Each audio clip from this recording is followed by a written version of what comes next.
Hello there. Welcome to MMA Fight Club, or shall I say MMA Fight Club and Never Hedge Media. If you don't know already by now, we have partnered recently with Never Hedge Media. These guys are awesome, so you'll see some of our content up on their channel. Like if you're watching this right now on Never Hedge Media, you see it on their channel.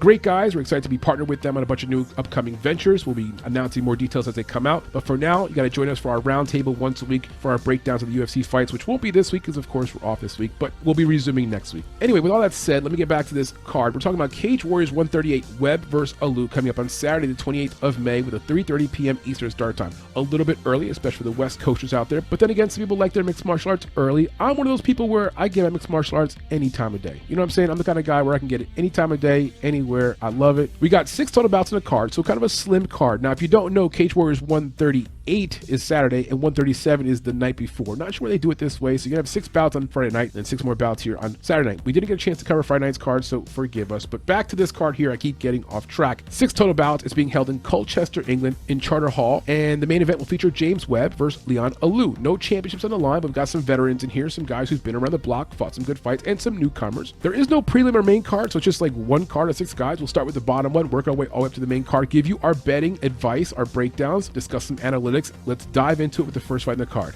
Here we go. Alrighty, the card opens up with a flyweight bout at 125 pounds between Conor Hignett, who hails from England, and Michelangelo Lupoli from Italy. Lupoli is 5-2 overall, very limited experience. He's 28 years old. We don't have a reach number, but his height is 5'5". As for Conor, he's 9-7 overall, a little more experience, but he's also hovering around a 500 winning percentage. He's 3-2 in his last 5 fights. He's from England. He's 5'6" in height, and he trains out of HAMMA. My thoughts on this fight are this: pretty simple. Italian fighters have not been making out very well over the last year or so. Based upon my small sample size, they have not shown up, have come up short in big opportunities, and when the newcomers are coming out of Italy, they have especially come up short. I think Conor is getting the opportunity here to win this fight at home, hometown crowd, against Michelangelo, who's got a decent record at 5-2. Looks like a pretty good prospect. Has never fought in Cage Warriors. Now, the one thing about Conor is he's 9-7, yeah. But like most of that's in Cage Warriors. The guy's been fighting good level of competition. He's not the most skilled fighter, but he's tough, decent chin, pretty durable, comes forward, well-balanced fighter. You got an unknown Italian young fighter coming in here at 28 years old to try to challenge an English fighter on his home turf. It seems to me as if the promotion's giving him an opportunity to get himself a win and get himself back on a winning streak. I like Conor Hignett. I think the grappling, the wrestling advantage will be on his side. Whereas with Michelangelo Lupoli, the limited stuff I've seen on him is he's a good striker. He's not amazing at grappling. He's not a very strong guy. He's skilled at striking. And that tends to be a theme of the Italian fighters, right? They're more of skill-based fighters. They're not like Khabib type of guys, wrestlers, Dagestani guys, people who ugly it up. That's not their style. They're more finesse, like more like their culture, a culture of style and fashion. I'm not saying that means they're weak. I'm not going there. So please forgive me if I'm even tempting that. What I'm saying is they use more skill in their approach to winning fights. They're not in there to try to ugly it up and get themselves on the ground. And unfortunately, that's the problem here because Conor wants to do that. Conor wants to make it ugly. Conor wants to rip Michelangelo to the ground. He wants to lay and prey on him. He wants to lean against the fence on him. He wants to wear on him over 3 rounds. I imagine every single thing Conor does in the octagon, people are going to be cheering like crazy. The hometown crowd will be in effect. It is one of the closest fights in the card, and according to the money line, that reflects that. You got Conor at -125 right now, and Michelangelo Lupoli at +105. Now, according again to the public votes on Tapology, for some reason, 86% of the votes are coming in for Lupoli, only 14% for Hignett. I don't agree with that. I think those numbers are off. Now, granted, those are only 136 total votes, so it's a very limited sample size. In summary, I like Conor Hignett to get the win here by decision in front of the hometown crowd to kick off the card. That's your breakdown, guys. All right, what should be the second fight in the card is going to be a featherweight bout at 145 pounds between George Tanasa, who hails from Romania, and Scott Pedersen from Wales. Pedersen's 1-3 as a professional, bit of a rough start to his pro career, had a long amateur career, which we'll talk about. He hails out of Wales, 25 years old, 5'10" in height with a 72-inch reach, and he's also training out of Jack Shore's gym called Shore Mixed Martial Arts. As for Tanasa, who goes by the son of Dracula, he's 2-2 overall in his career. He's out of Transylvania, Romania, 27 years old, 5'8" in height. We don't have a reach number on him. He trains out of BKK Fighters. Now, as for the numbers coming in on Tapology, it's very one-sided. Tanasa's getting 86% of the votes, only 14% coming in for Pedersen. I strongly disagree. I think Pedersen wins the fight. Now, these are just the early votes on Tapology. Only 133 have been casted thus far. It's a limited sample size. But the bottom line is I do not agree with the Tapology numbers at this point. Now, I do agree with the money line number where you have Pedersen at -180. He is the rightful favorite. A roughly around a 2-1 favorite makes sense. He, to me, is the better overall fighter. Now, the 1-3 record may scare some people, but he's been fighting some good fighters. Now, his thing that he does very well, he's a good grappler wrestler. The problem is he just faced a few guys that were really, really good at grappling and wrestling, and he came up on the short end of the stick. Against a guy like Tanasa, who's a pretty good overall fighter, but not an amazing grappler, not an amazing wrestler, that will be the path to victory for Scott Pedersen, grappling him and wrestling him. Pedersen's 1-3 as a pro, but the guy fought like almost 20 amateur bouts. He has a ton of mixed martial arts experience, a lot more than George Tanasa, and at a much higher competition level. On the flip side, Tanasa did have an amateur experience, not quite the length of Pedersen. As a professional, he's 2-2 overall, has fought lower level competition than I would compare to what Scott Pedersen has faced. And when you watch George Tanasa on film, he's a very good athlete, but he is raw, especially on the ground. And again, that's where Scott Pedersen is best at, is on the ground and the grappling. Now, Scott Pedersen has only been a pro for 1 year, but in that 1 year, he had 4 pro fights, and here we are 2022 with his 5th pro fight. The guy's very active. And I mentioned before, a very good wrestler. His only kryptonite is when he goes against a guy who's also an elite wrestler. As for Tanasa, he's been losing his last few fights because he got out-wrestled. And again, this is a bad matchup for him. Unless he's shored up his wrestling and gotten better in that department, he's going to be lined up against a guy who's going to look to wrestle him, and he's going to test him in that area, an area he's not been very good at in the past. I do like the fact that George Tanasa is a southpaw, but again, in this matchup, will that matter? When the fight's in the ground, will it matter he's a southpaw? I don't think so. And last but not least, Scott Pedersen's training out of Jack Shore's gym. You got several fighters on his card training out of Jack Shore's gym. It is a good gym. You've got good fighters there. It's probably a little bit better of an environment, a little more competitive than where George Tanasa's training. So from that standpoint, I also give it an edge to Scott Pedersen. I'm going to bet him straight up at a half unit. I like him to win the fight. Quite a bit of confidence. Do not let that 1-3 pro record scare you. He's 25 years old, still far from his prime. I like him enough that I parlayed him 2 on a few parlays. Again, we'll talk about those parlays at the end of the show. That's the breakdown, guys. We like Scott Pedersen to win the fight, most likely by a decision.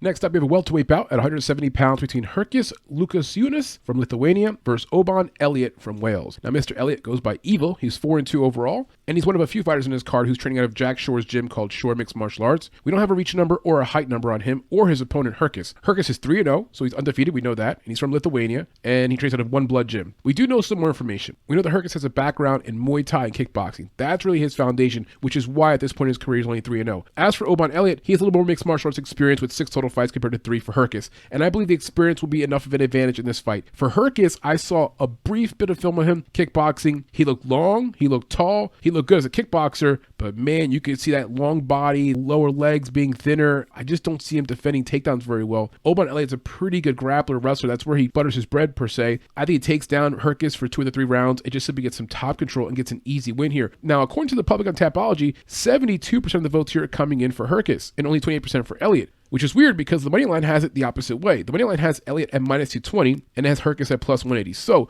the public and the money line are differing opinions. I'm on the side of Elliott. Experience, also training at a good gym. And though is not from England, he is from Wales, not too far away. You've got Herkus, who's from Lithuania, so Herkus will be the technically foreign fighter. The cheering will be going on for I think just the experience is a much big difference here. For Herkus, he's fought 3 total mixed martial arts fights against guys that were like 0-0, 1-0, has not fought anything at the level of what he's going to face against Elliott. Now, Elliott is not the best fighter in the world, don't get me wrong, but he does have some Cage Warrior experience. He's fought a handful of Cage Warriors fights. He's got wins in Cage Warriors. He's been able to hold his own against some good fighters like Mike FIGLAK. So I think he comes in here, the experience is enough of an advantage and gets the win. From a betting perspective, how much do I like him? I've parlayed him a little bit, and I bet him a half unit straight up. That's the breakdown, guys. Good luck with this fight. Next up, you have a featherweight bout at 145 pounds between Orlando Wilson Prins from the Netherlands and Tom Mearns from England. Mearns is 8-7 overall, 2-3 in his last 5 fights, so barely a 500 level fighter at this point in his career. He's 5'8" in height. We don't have a reach number on him, but if you watch film, he's kind of a stockier fighter. His arms are a little bit shorter. He works definitely a little bit better at close range, not so much from distance. He trains out of blood, sweat, and tears.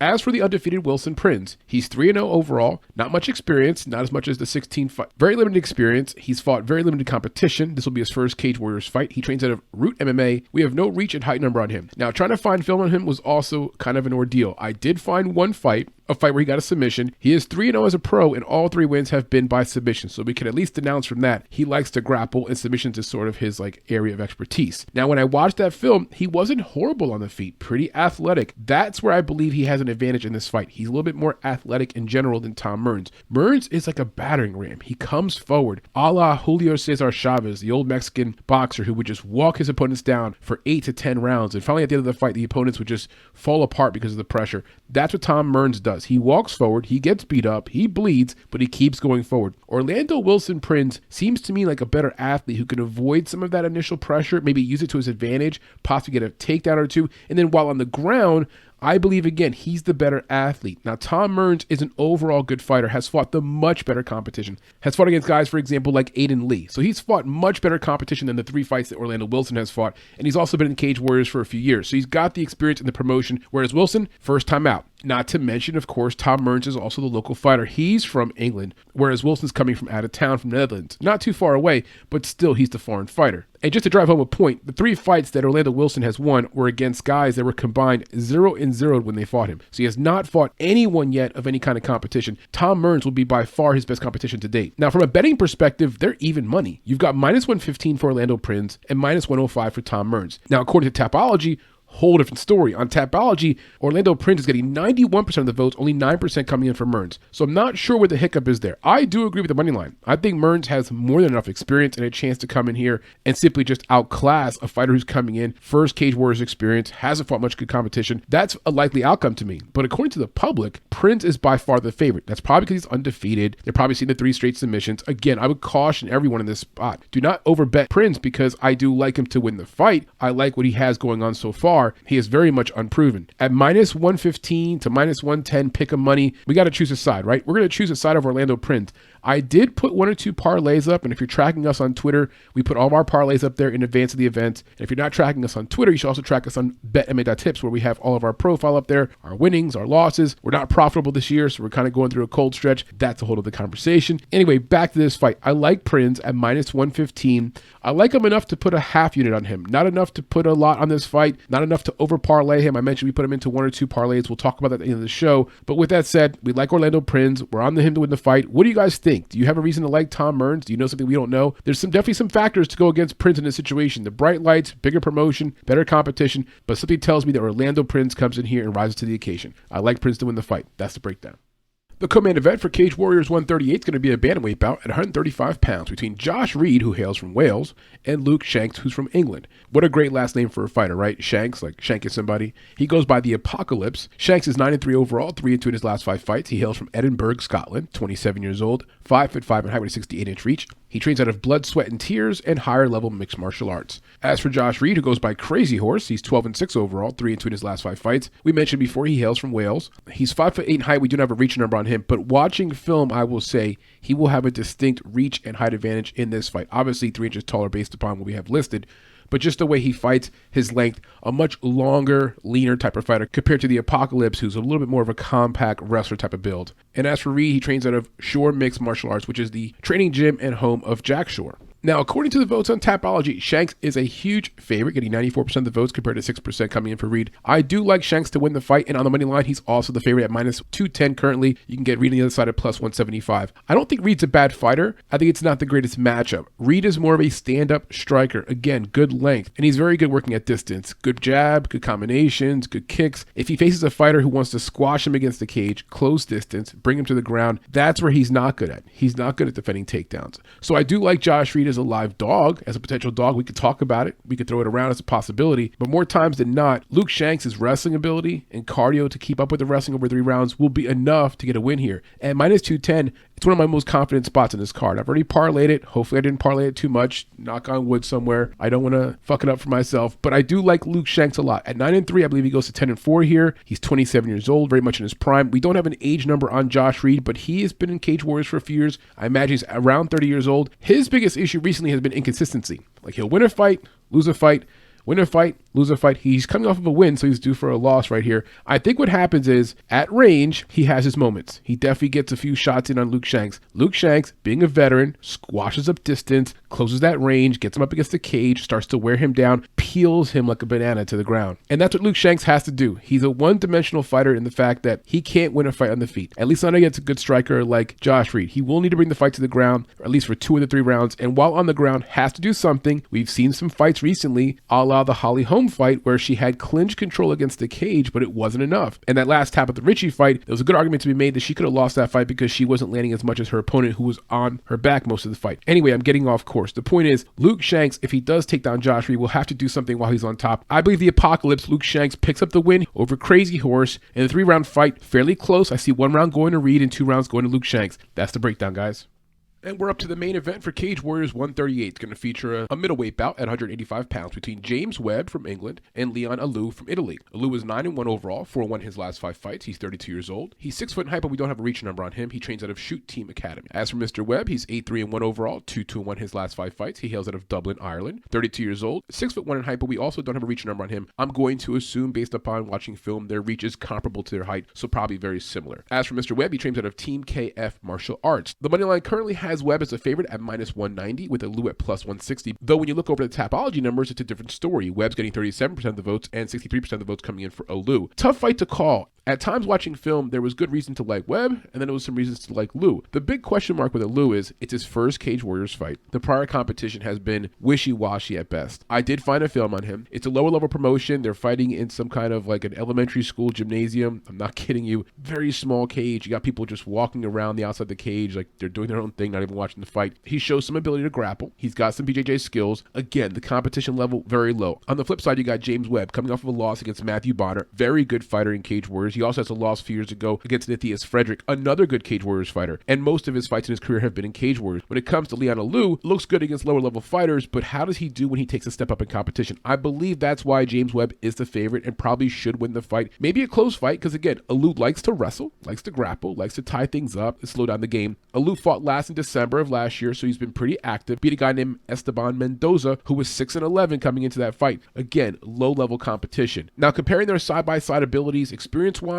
about the same. You got 8-3-1 for James Webb, 9-1 for Leon Aliu. Both guys have fought about 10 total fights. For cardio, I can't tell you what Leon Aliu's cardio is like. I haven't seen him in round 2 or 3. I'm not going to speculate on something I haven't seen or don't know. For James Webb, didn't see the best cardio, especially in the last fight against Bonner. He does lose the fight because of a TKO, but it was more like a fatigue TKO, so little concerns there with his cardio. As for finishing ability, both guys have shown some finishing ability recently. Again, I'm going to highlight the fact that Leon Aliu is finishing guys that are very low level. For now, I'm going to give them both about the same rating when it comes to finishing ability. For boxing, neither one of these guys is an amazing technical boxer. Haymaker style strikes, like to get into grappling situations, like to close distance. They're not technical boxers, no jabs, nothing of that nature. So from a boxing standpoint, these guys are about the same. When it comes to grappling, I think Leon Aliu may have a slight advantage. The brief film I've watched on him, he's a pretty good wrestler and grappler. 2 of his last 4 wins have been by submission. So he likes to submit people. That's part of his arsenal. And James Webb also has 2 submissions in his last 4 wins. So both guys are pretty decent on the ground, but something tells me from watching film on Leon Aliu, he's a little bit stronger in the clinch and he commits more of his time to the ground game. Whereas James Webb does want to grapple too, but doesn't mind fighting on his feet for longer periods of time. For Leon Aliu, he's very uncomfortable on the feet. He needs to fight on the ground. That's his path to victory. It should be noted that James Webb is the former Cage Warriors champion. He's 6-2-1 overall in Cage Warriors. And we mentioned before, for Leon Aliu, this will be his first ever Cage Warriors fight. So how do we bet this fight? James Webb is the -190 favorite. That suggests we should have a lot of confidence in him. And on one side of it, I do. He's got more experience in Cage Warriors. He's the former Cage Warriors champion. He's fought better competition. He's got a good record. He's 32 years old. He's in his prime, right? All the good things to like. On the flip side, Leon Aliu is also in his prime at 33. He's got a 9-1 overall record. We don't know a lot about him. He's a good grappler. And at +160, is he a live dog? Absolutely. So tough fight to call. It's down the middle for me as to what side to bet on. What I'm probably going to do is put a small dash on Leon Aliu. Nothing more than a quarter of a unit. I'm going to consider James Webb as a possible parlay piece just to mix things up and cover both sides. Maybe put him into like a 2-3 leg parlay. I think, again, he should win the fight. Side note is he's fighting in his home base. He's from England, whereas Leon Aliu is coming from Italy. So maybe that's a factor as well. If it goes a distance, the crowd's cheering for everything Webb does. They're booing if anything Aliu does is not, to their liking. In summary, I'm going to choose James Webb to win the fight, but I'm going to probably bet Leon Aliu. And that may sound confusing, but in a fight where you got a little bit of a chalky number at -190, and you got plus money on a guy who is a live dog, a lot of question marks, there's at least some possibility he could win. On the flip side, the most likely outcome is the former champion in Cage Warriors, fighting in front of his hometown, has fought better competition, should win the fight. Again, should. My concern with cardio is an issue. Can he win round 2 after winning round 1? Can he win round 3 if he has to? Just some question marks there with James Webb. Again, I'm picking Mr. Webb to win the fight, but I'm going to bet a small amount on Leon Aliu. That's the breakdown, guys, and good luck if you're betting on it. All right, guys, just a summary of our picks. We like James Webb to win in the main event. We like Luke Shanks, Orlando Prins, Elliott, Scott Pedersen, and Connor Hignett. Now, how are we going to bet the card? We're going to bet straight up Luke Shanks, Scott Pedersen, and Orlando Prins. Those bets will take straight up anywhere from a quarter unit all the way up to a full unit. The fights we're going to look to parlay will be Luke Shanks, Elliott, and Scott Pedersen. If you track our profile on BetMD.tips, you'll see all of our picks for this fight. You'll see what parts we parlayed, how we parlayed them, our straight picks.